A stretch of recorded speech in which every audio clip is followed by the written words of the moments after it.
written with the finger of God.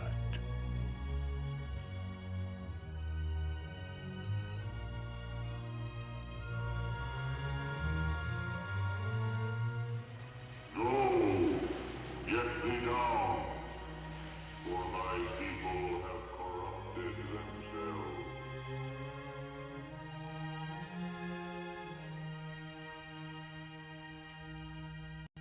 Hello, good morning po sa mga kababayan natin. Ang pag-usapan po natin ngayon ay itong isang archaeologist na ang pangalan ay si Ron Wyatt. At gusto niyang patunayan na ang nasa Bible ay totoo. At pumunta si Ron Wyatt sa Israel, sa bandang Golgotha. At if you remember yung pagpapako ni Jesus Christ sa banda sa Golgotha, at doon siya naipako. At doon pumunta si Ron Wyatt sa Golgotha sa bandang Israel. At if you remember, yung napapanood natin, yung pagkapako ni Cross, ay may isang sundalo at kanyang kinuha yung kanyang spear, sabi na lang natin, kanyang armas, at tinusok si Jesus Christ sa kanyang tagiliran. At yung dugo na yon ay dumaloy pababa. At doon si Ron Wyatt, nagsimulang magukay. At nung nakita ni Ron Wyatt sa baba, sa kanyang paghuhukay, nakita ni Ron Wyatt yung isang bato na may dumaloy na dugo. At kanyang kinuha ni Ron Wyatt at pinasiyasat sa mga laboratory doon sa Israel. At itong mga doktor sa Israel, sa isang laboratory sa Israel, nag-aalanganin na kung mare-restore yung pagka-fresh ng dugo. Pero sabi ni Ron Wyatt, tulungan niyo ako. At binigyan niya yung dugo na yon at pinasiyasat. At pagkaroon ng mga araw, linggo, at bumalik si Ron Wyatt at tinanong niya kung anong finding ng mga doktor sa Israel, sa isang laboratory sa Israel. At alam niyo po yung sinabi ng mga doktor doon. At sabi niya, itong dugo na to ay totoo. Na-restore namin yung pagka-fresh niya. At sinabi ng mga doktor doon, itong dugo na to ay napaka-amazing. Hindi namin may paliwanag sa iyo, pero ang totoo ito ay yung dugo na ito ay yung sinasabi mong Diyos mo ay dugo niya to. At umiyak si Ron Wyatt at sabi na lang sa kanyang isip, totoo nga. At pagkaraan po ng ng mga araw, bigyan ko po kayo ng explanation o kaya konting explanation bago mabuo ang isang bata. Ay ito po, 24. Di ba 24 sa chromosome sa babae, 24 din sa lalaki bago mabuo ang isang baby o isang tao. Ito po ay 24. Yung finding ng mga doktor doon sa laboratory sa Israel ay 24 sa babae. Pero yung sa lalaki ay iisa lang. Makikita nyo sa monitor na very undestructible yung isang dugo na yon na talagang makikita mo na undestructible, hindi na gumagalaw. Pero may kumikinang-kinang. Ito po yung explanation ni Ron Wyatt at panoorin po natin kung anong sinasabi niya sa mga tao sa Amerika, sa Israel, na very powerful testimony yung ginawa ni Ron Wyatt sa finding ng dugo ni Jesus Christ sa bandang Golgotha sa Israel. At panoorin po natin kung anong sinasabi ni Ron Wyatt. Salamat po at sana panoorin po natin at i-share natin sa mga kababayan natin na totoo yung nasa Bible at yung mga nangyayari ngayon ay totoo mga yan. hindi po gawa-gawa.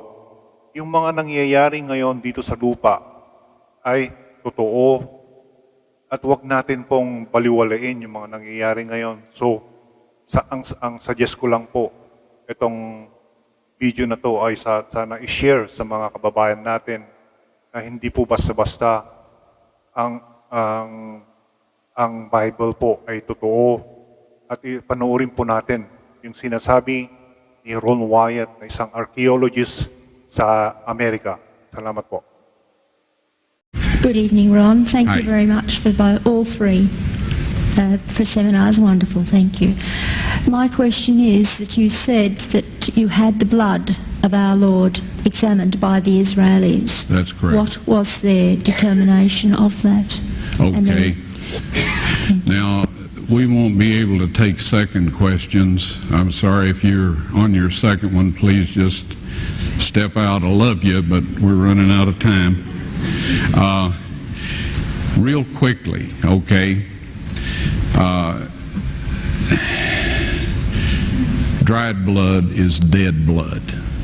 Everybody knows that, all right? They can test the blood of the pharaohs, the mummies of the pharaohs, all right? There's certain things they can do.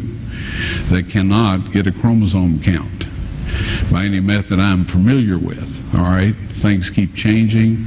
I don't profess to know everything. However, there's no way I know that you can get a chromosome count out of dead blood. You can get a DNA and some other things, but not a chromosome count, all right?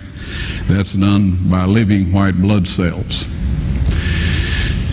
Now then, first of all, in this analysis, I took the blood into a laboratory in Israel. I asked one of the people I work with in antiquities, where is a good laboratory that does reliable work? And they said, such and such, such and such. I took it. I just said, please examine this blood and tell me what you can tell me about it. All right? They said, well, look, we're going to reconstitute it. We're going to put it in normal saline and keep it at body temperature for 72 hours with gentle swirling. All right, that's their business. That's great. I said, now I want to be there when you check it out. They said, fine. So I was back. They checked it out. I said, now, they said it's human blood. We can tell that. They did whatever tests they need to do.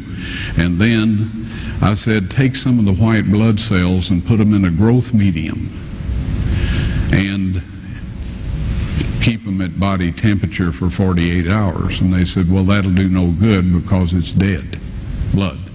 I said, would you please do that for me? And they said, okay, we'll do it.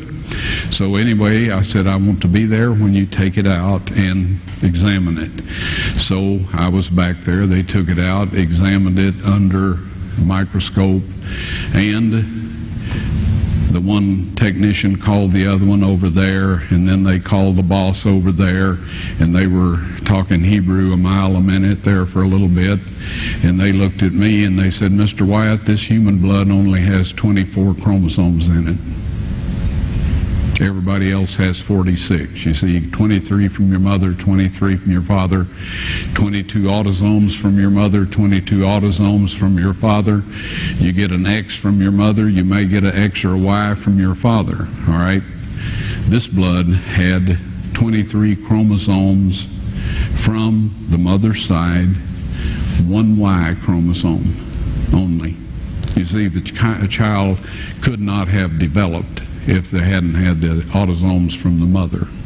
So all of his physical characteristics were determined by his mother's side of the family, her autosomes.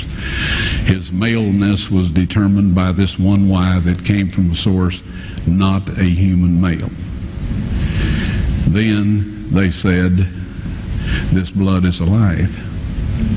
And then they said, whose blood is this?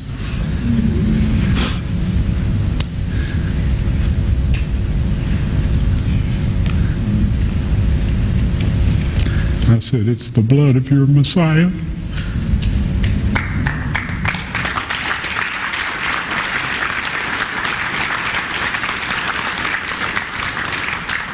And I assure you, those men's lives have changed.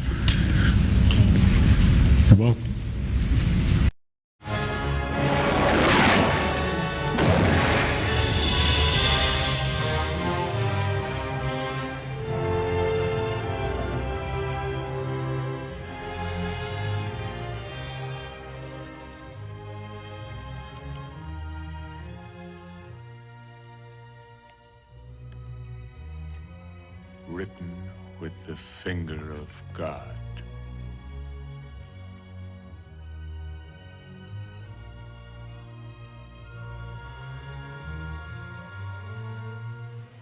Go, get thee down, for thy people have